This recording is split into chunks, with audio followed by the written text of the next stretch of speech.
ketika pasukan Belanda mulai menyerbu Jogja. Armada pesawat tempur mereka juga menyerang beberapa sasaran strategis di luar Jogja untuk mengacaukan koordinasi perlawanan dari tentara Republik dan mencegah kemungkinan mereka mengirim bantuan ke Jogja. Di sekitar Solo, pesawat terbang Belanda melakukan pengemboman di Delanggu, kota kecil di selatan Solo, terletak pada Jalan Raya Solo-Jogja. Sesuai dengan rencana operasi Krai, Brigade 5 Knil harus menyerbu masuk ke Solo dengan kekuatan 2 batalion. Tak hanya itu, mereka juga ditugaskan membuka jalan bagi Brigade Tiger yang akan masuk ke kota Jogja. Namun rencana yang disusun matang oleh Simon Spoor tidak berjalan mulus dalam pelaksanaannya. Hujan lebat dan banyaknya jembatan yang dihancurkan oleh tentara Republik di bawah komando Letnan Kolonel Slamet Riyadi berhasil menghambat konvoi kendaraan Brigade 5 Knil. Sehingga pasukan Brigade 5 Knil baru sampai Kartasura pada tanggal 20 Desember.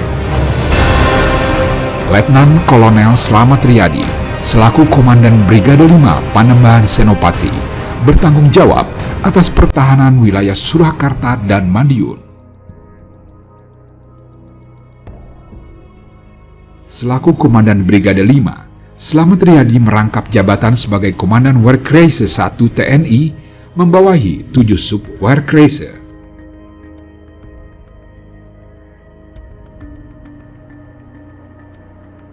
Setelah Belanda menduduki ibu kota Yogyakarta, 20 Desember 1948, pasukan Belanda terus bergerak maju ke Solo. Dalam waktu cepat atau lambat, Belanda akan menduduki Solo. Masa depan Surakarta saat itu praktis sepenuhnya berada di tangan Slamet Riyadi.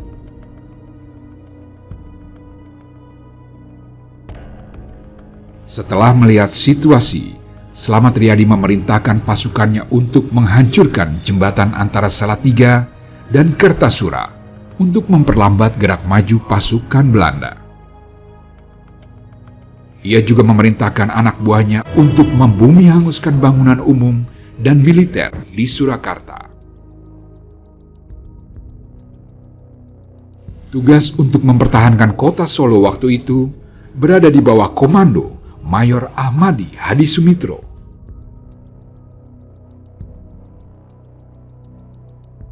Bersama anggotanya, Mayor Ahmadi menyusun siasat gerilya dengan menempatkan sejumlah pasukan di setiap wilayah perbatasan Solo yang diperkirakan akan menjadi jalan masuk tentara Belanda menuju Solo.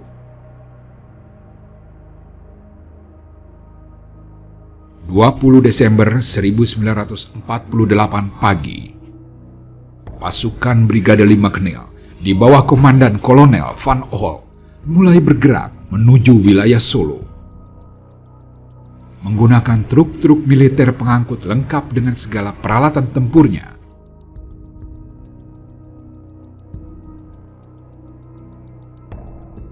Maka pada tanggal 19 Desember 48, Jogja diduduki oleh tentara Belanda dan ada satu daerah yang paling dekat, yang paling modern, yaitu Solo, itu diduduki. Jadi alasannya supaya mengontrol pemerintahan RI di Jogja itu lebih mudah kalau Solo juga diduduki.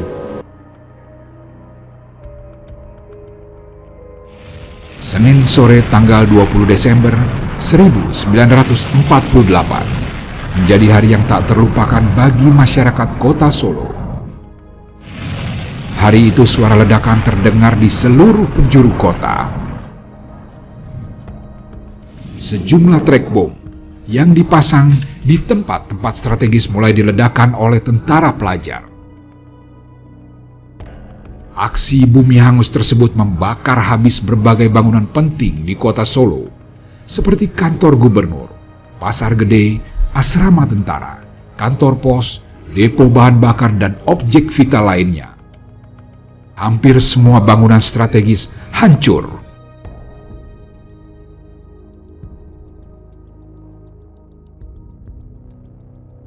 Ini kan kondisi perang, jadi pasti Belanda akan menduduki tempat-tempat yang strategis, khususnya kantor-kantor lama, yaitu balai kota, kemudian pasar, kemudian bank, dan sebagainya.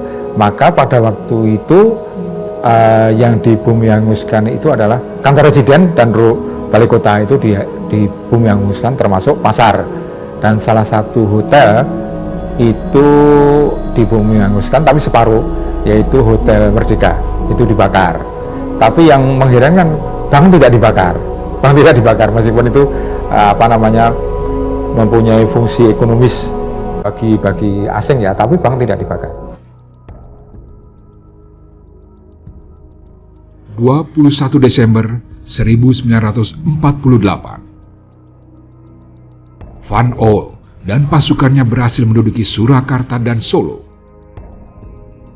Pasukan Slamet Riyadi sengaja tidak memberikan perlawanan, melainkan langsung mundur setelah membumi hanguskan kota Solo.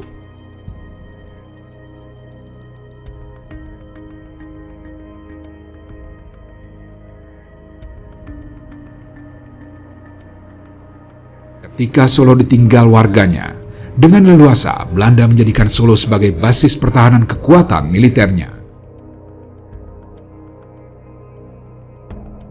yakni dengan membangun pos-pos pertahanan dan menyebar seluruh pasukannya hingga ke pelosok-pelosok desa.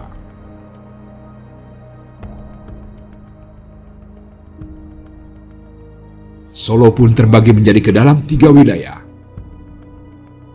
yaitu wilayah dengan basis gerilya, wilayah yang diduduki Belanda, dan wilayah yang tidak dikuasai oleh pihak manapun.